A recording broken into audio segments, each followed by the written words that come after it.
Today's introduction to one of my animals is an amazing and just absolutely wonderful animal. This is Pi, P-I. It's part of the Greek alphabet or whatever you want to say it. Alpha, beta, gamma, Pi's in there too. And this girl is what I and several other people have described as my most mellow, easygoing, most placid, likes to be handled, mellow, docile snake. Now I said mellow twice.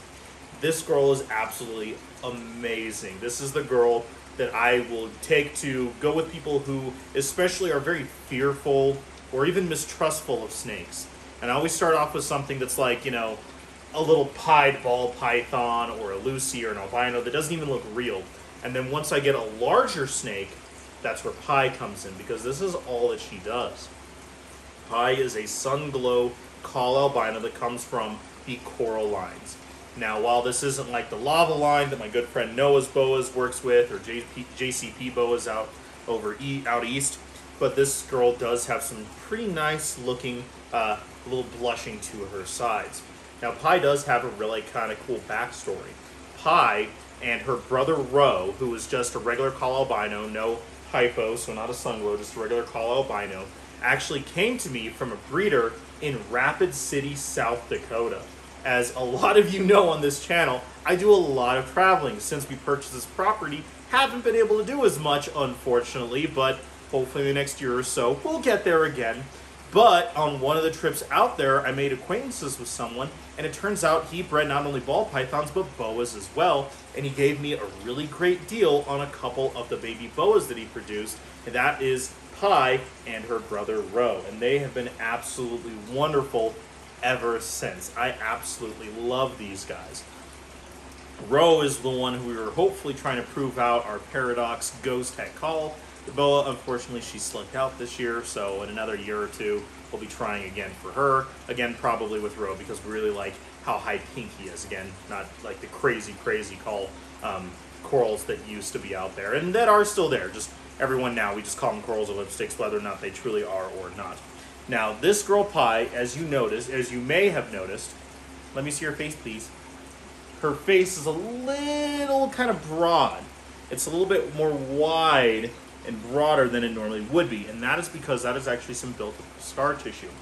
For right when we were dealing with a whole lot of issues, dealing with arenavirus and all these other things years ago, they were on paper for a very, very long time. We're talking several years on paper.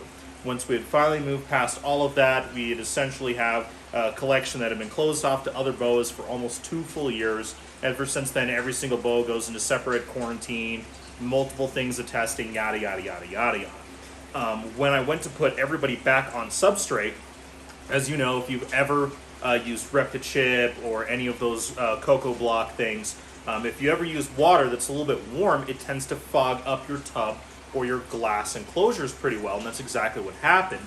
I did this in the evening, right when they were waking up, and so when I was walking by, she mistook it as food and hit the front of her tub. Unfortunately, that actually caused what I'm fairly confident as to what happened was several teeth actually broke off in her lip, and it actually began to build up a bit of infection. Took her over to Aurora Animal Hospital, the go-to one in the Denver area if you have exotics, so Mike Drop right there is the one who's also done a lot of my arenavirus testing. They've been part on our podcast. They've been highlighted in several videos, so if you ever go and want to go check those out, I'll try to remember to put the links to them right here in this video.